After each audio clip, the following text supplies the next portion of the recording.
ചിലതൊക്കെ അവസാനിപ്പിക്കാൻ ചങ്കൂറ്റം കാണിക്കുന്നിടത്ത് പുതിയ ചിലത് ആരംഭിക്കുമെന്ന് ഒരു ചൊല്ലുണ്ട്. അപ്പോൾ ചിലത് വേണ്ടെന്ന് വെക്കാനുള്ള ശക്തി ദൈവത്തിൽ നിന്ന് നാം പ്രാപിക്കണം. ചിലത് വേണ്ട, എനിക്കത് വേണ്ട എന്ന് പറയാനുള്ള, നിർത്തിവെക്കാനുള്ള ശക്തി നമുക്ക് വേണം. പാപത്തോട് നോ എന്ന് പറയാനുള്ള ശക്തി, ലോക ജീവിതത്തിലെ പാപ സാഹചര്യങ്ങളോട് ഇല്ല എന്ന് പറയാൻ, പ്രതികരിക്കാനുള്ള ശേഷി ഇല്ലാത്തവർ പരാജയപ്പെടും. ഇങ്ങനെയുള്ള കാര്യങ്ങളിൽ നമ്മൾ ഞാനതിനെ എതിർക്കുന്നു, ഞാനതിനെ ഉപേക്ഷിക്കുന്നു എന്ന് പരസ്യമായി പാപത്തോടും ലോകത്തോടും പറയാൻ ശേഷിയുള്ള വ്യക്തിയാണോ എങ്കിൽ ഞാനൊരു ക്രിസ്ത്യാനിയാണ്. യേശുവിൻ്റെ മക്കൾക്ക് ആ ഒരു കൃപ ദൈവം തന്നിട്ടുണ്ട്. യേശു തന്ന ഏറ്റവും വലിയ ബലം അതാണ്. പാപത്തോട് പ്രാണത്യാഗത്തോളം എതിർത്ത് നിൽക്കുക എന്ന് നമ്മൾ വായിക്കും. പ്രാണത്യാഗത്തോളം, മരണം വരെ പാപത്തോട് എതിർക്കണം.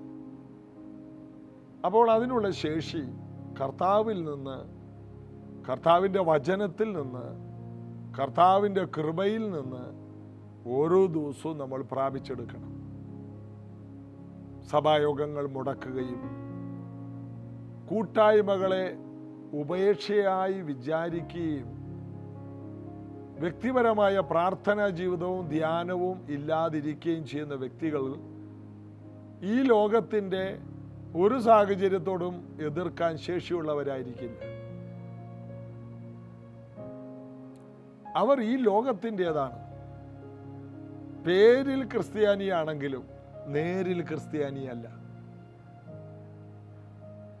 ഈ ലോകത്തിൻ്റെ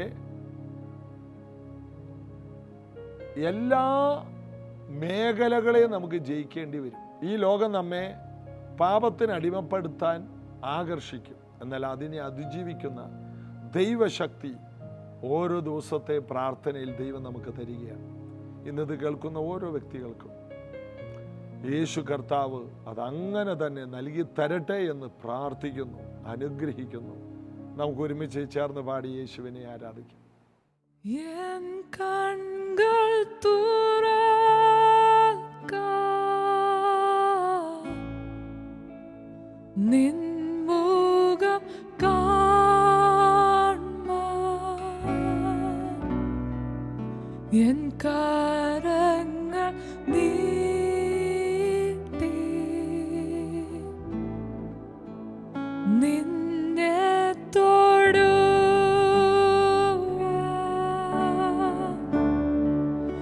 എൻ കാതുകൾ തുറക്ക, നിൻ സ്വരം കേൾപ്പാൻ,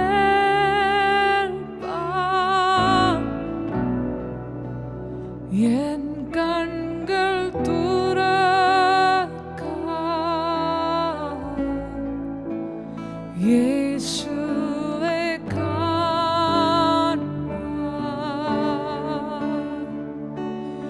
എൻ കണ്ണുകൾ തുറക്ക, നിൻ മുഖം കാൺമാൻ, എൻ കരങ്ങൾ നീട്ടി നിന്നെ തൊടുവാൻ,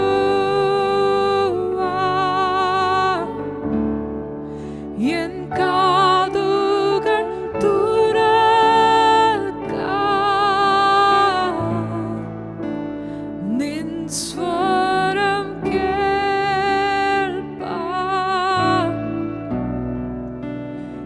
എൻ കണ്ണുകൾ തുറക്ക, യേശുവേ കാണുവാൻ. യേശുവേ, ഞങ്ങളുടെ കണ്ണുകളെ അങ്ങ് തുറക്കണമേ, ഞങ്ങളുടെ കാതുകളെ അങ്ങ് തുറക്കണമേ അപ്പ, ഞങ്ങളുടെ ഹൃദയങ്ങളെ അങ്ങ് തുറക്കണമേ അപ്പ. അങ്ങയെ കാണുവാനും അങ്ങയെ കേൾക്കുവാനും അങ്ങയെ അനുഭവിക്കുവാനും ഞങ്ങളെ സഹായിക്കണമേ അപ്പ. പരിശുദ്ധാത്മാവേ, ഞങ്ങളെ യേശുവിലേക്ക് നയിക്കണമേ. Open my eyes, Lord.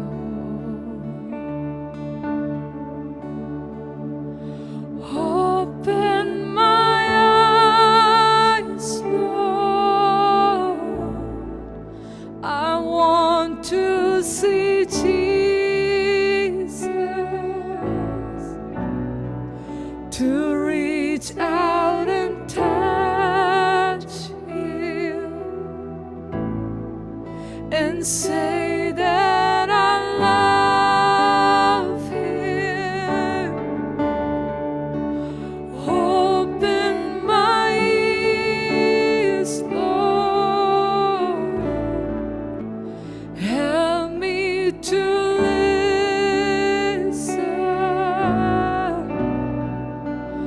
Open my eyes, Lord.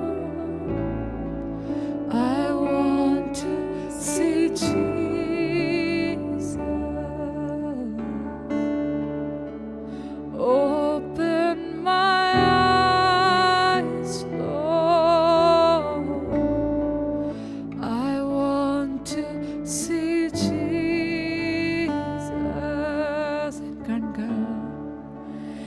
N കൺകൾ തുറക്കാം,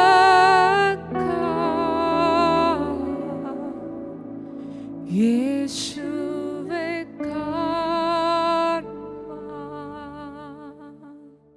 യോഹന്നാന്റെ സുവിശേഷം 19-ാം അധ്യായം 15-ാം വാക്യം മുതൽ വായിച്ചാൽ, അവരോ കൊന്നുകളക കൊന്നുകളക, അവനെ ക്രൂശിക്ക എന്ന് നിലവിളിച്ചു.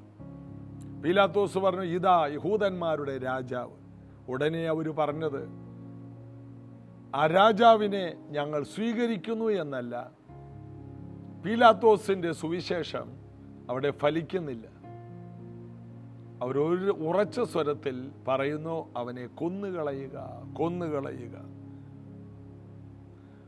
അവനെ ക്രൂശിക്ക എന്ന് നിലവിളിച്ചു. നിങ്ങളുടെ രാജാവിനെ ഞാൻ ക്രൂശിക്കണമോ എന്ന് പീലാത്തോസ് അവരോട് ചോദിച്ചു. അതിന് പുരോഹിതന്മാർ, ഞങ്ങൾക്ക് കൈസർ അല്ലാതെ മറ്റൊരു രാജാവില്ല എന്ന് പറഞ്ഞു. അതുകൊണ്ടാണ് യോഹന്നാൻ 1 അവൻ സ്വന്തത്തിലേക്ക് വന്നു, യഹൂദന്മാരുടെ രാജാവായി പിറന്നവനെന്ന് മത്തായി 3:1 പറയുന്നു. യോഹന്നാൻ 1 അവൻ സ്വന്തത്തിലേക്ക് വന്നു, സ്വന്തമായവരോ അവനെ കൈക്കൊണ്ടില്ല. ആ രാജാവ് ആദിയിൽ ദൈവത്തോടു കൂടെയായിരുന്നു. ആ രാജാവ് ഒരു വചനമായിരുന്നു. സകലതും ഈ രാജാവ് മുഖാന്തരം ഉളവായതൊന്നും ഈ രാജാവിനെ കൂടാതെ ഉളവായതല്ല. ഈ ഒരു രീതിയിൽ വേദപുസ്തകം മനസ്സിലാക്കിയാൽ സകലത്തെ ഉളവാക്കിയവൻ ഇതാ മരണത്തിന് വേണ്ടി തലകുനിച്ച് നിൽക്കുന്ന ഒരു കാഴ്ച നമുക്ക് കാണാം. എന്നാൽ അല്പം പോലും പേടിയില്ല, അല്പം പോലും പതറുന്നില്ല, അല്പം പോലും തലകറങ്ങുന്നില്ല. എല്ലാവരും എന്നെ ഇട്ടേച്ചു പോയല്ലോ എന്നുള്ള ദുഃഖമില്ല. തൻ്റെ പദ്ധതികൾ തനിക്ക് വളരെ കൃത്യമായിട്ട് അറിയാം. ആരുമില്ലെങ്കിലും, ക്രൂശിൽ ഞാൻ ഏകനാണെങ്കിലും, ഒറ്റക്ക് ഭാരമേറിയ മരക്കുരിശ് ചുമക്കേണ്ടി വന്നാലും എൻ്റെ ലക്ഷ്യത്തിൽ നിന്ന് ആർക്കും എന്നെ ഇളക്കി മാറ്റാൻ കഴിയില്ല. ഇടക്ക് വെച്ച് ഞാൻ തീരില്ല. ഞാൻ അവസാനം ആ മലയിൽ ഈ കുരിശുമായി എത്തും. ക്രൂശിൽ ഞാൻ ഉയർത്തപ്പെടും. കാരണം മോശ പിത്തള സർപ്പത്തെ ഉയർത്തിയതുപോലെ മനുഷ്യപുത്രനെയും ഉയർത്തേണ്ടതാകുന്നു. അതുകൊണ്ട് ഞാൻ എത്ര വേദനയുണ്ടെങ്കിലും എൻ്റെ ശരീരം ഉഴുവുചാല് പോലെ പീലാത്തോസിന്റെ കൽപ്പനയാൽ കീറപ്പെട്ടതാണെങ്കിലും ഞാൻ ജയാളിയായി ഈ ശുശ്രൂഷ പൂർത്തിയാക്കും. അതായത് പീലാത്തോസ് വിചാരിച്ചു കുറെ അടി അങ്ങോട്ട് കൊടുത്തു കഴിഞ്ഞാൽ ശരീരം മുഴുവൻ കീറിപ്പറഞ്ഞിരിക്കുന്ന കാണുമ്പോൾ ജനങ്ങൾക്ക് മനസ്സലിഞ്ഞ് പുരോഹിതന്മാരാ ഇനി അവനങ്ങോട്ട് വിട്ടേക്ക്, ഇത്രയും തല്ലിയ ഒരുത്തനെ എന്തിനാണ് ക്രൂശിക്കുന്നത്? എന്നാൽ പീലാത്തോസിന്റെ കണക്കും തെറ്റി. സാധാരണ ക്രൂശ് മരണത്തിന് കൊണ്ടുപോകുന്നവരെ ചാട്ടവാറിനടിക്കില്ല, ഉഴുവുചാല് പോലെ മുതുക് കീറില്ല. ആ കൊലക്കുറ്റത്തിന് വിധിക്കപ്പെട്ടവനെ നേരെ കൊണ്ടുപോവുക, ക്രൂശിൽ തറച്ചു കൊല്ലുക, ഇത്രയേ ചെയ്യുള്ളൂ. എന്നാൽ യേശു അനുഭവിച്ച വ്യതകൾ കണ്ടാൽ ആളല്ലാതെ വണ്ണം അവൻ വിരൂപനായി തീർന്നു എന്ന് യെശയ്യാവ് 52 ഒടുവിലത്തെ ഭാഗവും യെശയ്യാവ് 53 അധ്യായവും കൂട്ടിച്ചേർത്ത് വായിച്ചാൽ അവനെ കണ്ടാൽ ആളല്ലാത്ത രീതിയിലായിപ്പോയി. അവൻ്റെ ശരീരം മുഴുവനും വികൃതമായി, ഒരു മനുഷ്യരൂപം നഷ്ടപ്പെട്ടു. 10,000-ങ്ങളിൽ അതിസുന്ദരനെന്ന് ഉത്തമഗീതത്തിൽ പറയുന്നവൻ, ഈ ഭൂമിയിലുള്ള സകല ജീവികൾക്കും സകലത്തിനും സകല പ്രപഞ്ചത്തിനും സൗന്ദര്യം കൊടുത്തവൻ ഇതാ സൗന്ദര്യമറ്റവനായി പീലാത്തോസിന്റെ മുമ്പിൽ നിൽക്കുന്നു. അവിടെ പീലാത്തോസ് പറഞ്ഞിട്ടും ആരും അവനെ അംഗീകരിക്കുന്നില്ല. അവനെ കൊന്നുകളയുക, ഞങ്ങൾക്ക് കൈസർ അല്ലാതെ വേറൊരു രാജാവ് വേണ്ട. യേശുവിനെ അവർ തള്ളിക്കളഞ്ഞു. അടുത്ത വാക്യം, അവനെ കൈക്കൊണ്ട് അവന്റെ നാമത്തിൽ വിശ്വസിച്ചവർ ദൈവമക്കളായി. ആരെ? ഈ പ്രപഞ്ചത്തിന്റെ രാജാവിനെ. യേശുവിനെ സ്വീകരിച്ചവർ ചില്ലറക്കാരനല്ല, സാധാരണ ഒരു വ്യക്തിയല്ല. ഇത് നിന്റെ വിളിയാണ്, നിന്റെ തെരഞ്ഞെടുപ്പാണ്, നിന്റെ ഭാഗ്യമാണ്, നിന്റെ പദവിയാണ്. ലോകത്തിൽ പലർക്കും അത് കഴിഞ്ഞില്ല. എന്നാൽ നിന്നെ തേടി ദൈവത്തിന്റെ കൃപ വന്നു. ദൈവത്തിന്റെ കൃപ നിന്റെ മേൽ വന്നപ്പോൾ നീ യേശുവേ എൻ്റെ ഉള്ളിലേക്ക് വരണമേ, അങ്ങേ ഞാൻ എൻ്റെ കർത്താവും രക്ഷകനുമായി സ്വീകരിക്കുന്നു, എൻ്റെ എല്ലാ പാപങ്ങളും ക്ഷമിക്കണമേ എന്ന് പറയാനുള്ള താഴ്മ കൃപ നമുക്ക് തന്നു. ഹൃദയം കൊണ്ട് വിശ്വസിച്ച് വാ കൊണ്ട് ഏറ്റു പറയാനുള്ള കൃപ ലഭിച്ചു. നമ്മുടെ കഴിവുകൊണ്ടല്ലല്ലോ. നമ്മുടെ കുടുംബത്തിൽ എത്രയോ പേര് വചനം കേട്ട് അവരൊന്നും ഏറ്റെടുത്തില്ലല്ലോ. അവരോരോ ന്യായം പറഞ്ഞു. ഇത് പെന്തിക്കോസുകാരുടെ ദൈവമാണെന്നും ഇത് മത പരിവർത്തനത്തിൻ്റെ പരിപാടിയാണെന്നും ഇത് കാശ് കിട്ടാനുള്ള മാർഗമാണെന്നും പിശാചിങ്ങനെ ചതിയും വഞ്ചനയുമായിട്ട് വന്നതുകൊണ്ട് ആ വഞ്ചനയിൽപ്പെട്ടു പോയവർ ആയിരങ്ങൾ, ലക്ഷങ്ങൾ. എന്നാൽ ഇങ്ങനെയുള്ള ചതികൾ വന്നിട്ട് നമ്മൾ യേശുവിനെ ഹൃദയം കൊണ്ട് വിശ്വസിച്ച് വാഗുകൊണ്ട് ഏറ്റു പറഞ്ഞു. ജീവിതത്തിൽ നമ്മുടെ ജീവിതം ഒന്നേന്ന് മാറിയത് അവിടെയാണ്. ഒരു പുതിയ ചരിത്രം നമ്മുടെ ജീവിതത്തിൽ പിറന്നു വീണത് നമ്മൾ പുതിയ സൃഷ്ടിയായ ആ നിമിഷമാണ്. സകലത്തെ ഉളവാക്കിയവൻ നമ്മുടെ ജീവിതത്തിലേക്ക് വന്നു. ഞാൻ വാതിക്കൽ നിന്ന് മുട്ടുന്നു, ആരെങ്കിലും എൻ്റെ ശബ്ദം കേട്ട് വാതിൽ തുറന്നാൽ ഞാൻ അവനോടും അവൻ എന്നോടും കൂടെ അത്താഴം കഴിക്കും. അതൊരു വലിയ പ്രോഗ്രാമാണ്. യഹൂദന്മാർക്ക് ഡിന്നർ എന്ന് പറഞ്ഞാൽ ബ്രേക്ക്ഫാസ്റ്റിനും അതുപോലെ ലഞ്ചിനൊന്നും അവരധികം പേരെ വിളിക്കില്ല. എന്നാൽ അതിഥികളായിട്ട് വിളിക്കുന്നത് രാത്രികളിലാണ്. രാത്രികൾ ശബത്ത് ബ്രേക്ക് ചെയ്ത് രാത്രികളിൽ അവർക്ക് ആഘോഷങ്ങളുണ്ട്. അവർ അതിഥികളെ വിളിക്കും. ഒരതിഥി വരുമ്പോൾ വലിയ ആഘോഷമാണ്. അത് അത്താഴവുമായിട്ട് ബന്ധപ്പെട്ട് വലിയ കാര്യങ്ങളാണ്. അപ്പോൾ യേശു പറയുകയാണ്, നിങ്ങളുടെ ജീവിതത്തിലെ ഏറ്റവും വലിയ സന്തോഷത്തിലേക്ക് ഞാൻ വരും. നിങ്ങളുടെ ജീവിതത്തിൽ വന്നിട്ട് നിങ്ങളുടെ കൂടെ ഞാൻ എൻ്റെ ജീവിതം ആസ്വദിക്കും. അപ്പോൾ കർത്താവിൻ്റെ കൃപ നമ്മുടെ ജീവിതത്തിലേക്ക് വന്നു കഴിഞ്ഞാൽ നമുക്കുണ്ടാകുന്ന മാറ്റം എത്ര വലുത്. ഒരിക്കൽ ഒരു ദരിദ്രനായ മനുഷ്യന് രാജാവിനെ കാണാനായിട്ട് ആഗ്രഹമുണ്ടായി. ഒരു കഥയാണ്. അങ്ങനെ രാജാവ് പറഞ്ഞു, അവനെ കടത്തിവിടുക.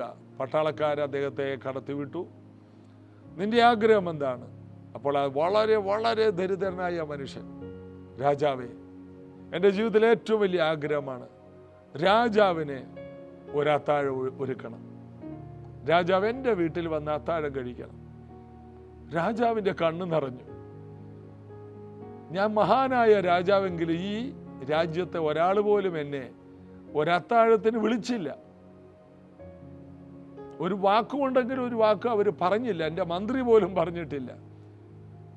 തീർച്ചയായും നീ ഒരുക്കുന്ന അത്താഴത്തിന് ഞാൻ വന്നിരിക്കും. അങ്ങനെ അദ്ദേഹം താണു വണങ്ങി കടന്നുപോയി. മന്ത്രി രാജാവിനോട് പറഞ്ഞു, രാജാവ് എന്നാ പണിയാ കാണിച്ചേ?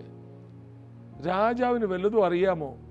അവൻ പാർക്കുന്നത് ഈ കൊട്ടാരം കഴിഞ്ഞ് കടന്നു പോകുന്ന വലിയ വനമുണ്ടല്ലോ, വനത്തിൻ്റെ അപ്പുറത്താണ്. അങ്ങോട്ട് വഴികളില്ല, ഘോര വനത്തിലൂടെ കടന്നു പോകണം. മഹാനായ രാജാവ് പറഞ്ഞു, എൻ്റെ ഈ കൊട്ടാരം മുതൽ അവൻ്റെ കുടിൽ വരെ, അവൻ്റെ വീട് വരെ ഒരു നാഷണൽ ഹൈവേ പണിയാൻ പറഞ്ഞു. വേഗത്തിൽ 10,000 ജോലിക്കാരെ വെച്ച് വേഗം പണി തുടങ്ങാൻ പറഞ്ഞു. അപ്പം മന്ത്രി അടുത്ത കാര്യം, രാജാവേ, അവനൊരു കുടിലില്ല താമസിക്കുന്നത്, രാജാവ് കുനിഞ്ഞു കയറണം, രാജാവിൻ്റെ കിരീടമൊക്കെ പോക്കാം, അതെല്ലാം താഴെ പോവും, രാജാവിനോട് കയറാൻ പോലും പറ്റില്ല, ചാണകം മെഴുകിയ തറയാണ്, ബാത്റൂം ടോയ്ലറ്റ് ഒന്നും സ്വന്തമായിട്ടില്ല, പറമ്പിൻ്റെ അറ്റത്തും അല്ല കാട്ടിലായിരിക്കും. മന്ത്രി എന്തെല്ലാം ഉഴപ്പാൻ നോക്കുന്നുവോ രാജാവ് അതിന് പറഞ്ഞു, ഈ കൊട്ടാരം പോലെ തന്നെ കുറയാത്ത ഒന്ന് അവന് വേണ്ടി അവിടെ ഉണ്ടാക്കട്ടെ. എനിക്ക് നേരെ കയറാൻ അതിനകത്ത് എല്ലാ സംവിധാനവും എനിക്ക് വേണം. അവിടെ എനിക്ക് ഭക്ഷണം കഴിക്കാൻ മേശ, ബാത്റൂമിൽ പോകാൻ സ്വർണത്തിൻ്റെ ക്ലോസറ്റ്, അതിൽ കുറഞ്ഞ് അങ്ങനെ പോകും രാജാവല്ലേ എന്ന് വേണ്ട. രാജാവ് അവിടെ ചെന്ന് ഒരു നേരത്തെ ഭക്ഷണം കഴിച്ച് രാജാവ് തിരിച്ചു വന്നപ്പോൾ, രാജാവ് കഴിഞ്ഞാൽ അടുത്ത സമ്പന്നനായിട്ട് ഈ ദരിദ്രൻ മാറി എന്നുള്ളതാണ് ഈ കഥ. ഇതൊരു കഥയാണെങ്കിലും ഇത് യേശുക്രിസ്തുവിലൂടെ നമ്മിൽ സംഭവിക്കുന്ന കാര്യമാണ്. അതായത് യേശു നമ്മുടെ ജീവിതത്തിലേക്ക് വന്നു കഴിയുമ്പോൾ ആ നിമിഷം മുതൽ നമ്മൾ യേശുവിൻ്റെ സഹോദരന്മാരായി മാറുന്നു, സഹോദരിമാരായി മാറുന്നു. സ്വർഗമെന്ന ആ രാജ്യത്തിൻ്റെ മുഴുവൻ അവകാശത്തിൻ്റെയും ഓഹരിക്കാരായി നമ്മൾ മാറും. യേശുവിനുള്ളതെല്ലാം നമ്മുടേതായി മാറുന്നു. ചെറിയ കാര്യമാണോ രക്ഷ? ചെറിയ കാര്യമാണ് യേശുവിനെ കർത്താവായി സ്വീകരിക്കുന്നത്. ഇത്ര വലിയ രക്ഷ എബ്രായ ലേഖനത്തിൽ അതാ പറയുന്നത്. നമുക്ക് മുമ്പുണ്ടായിരുന്നവർ ഉറപ്പിച്ചു തന്ന ഇത്ര വലിയ രക്ഷ ഗണ്യമാക്കാതെ പോയാൽ എങ്ങനെ നമ്മൾ തെറ്റി ഒഴിയും? ഇത്ര വലിയ രക്ഷ. ഈ രക്ഷയുടെ പ്രത്യേകത, ഏറ്റവും തകർന്നവൻ, പിശാചിന്റെ കയ്യിൽ കടന്നവൻ യേശുവിലേക്ക് വരുമ്പോൾ അന്ന് മുതൽ ഈ സ്വർഗരാജ്യത്തിൽ പിറന്നു വീഴുകയാണ്. ലോകരാജ്യത്തിൽ അവൻ മരിക്കുന്നു, സ്വർഗരാജ്യത്തിൽ പിറന്നു വീഴുന്നു. അതുകൊണ്ടാണ് പാപസംബന്ധമായി മരിച്ചവരായ നാം അതിൽ ജീവിക്കുന്നത് എങ്ങനെ? ക്രിസ്തുവിനോട് ചേരുവാൻ സ്നാനമേറ്റവരായ നാം ഇതാ പുതിയ രാജ്യത്തിൽ അവനെ ധരിച്ച് അവനെ പോലെ തന്നെ ഇരിക്കുന്നു.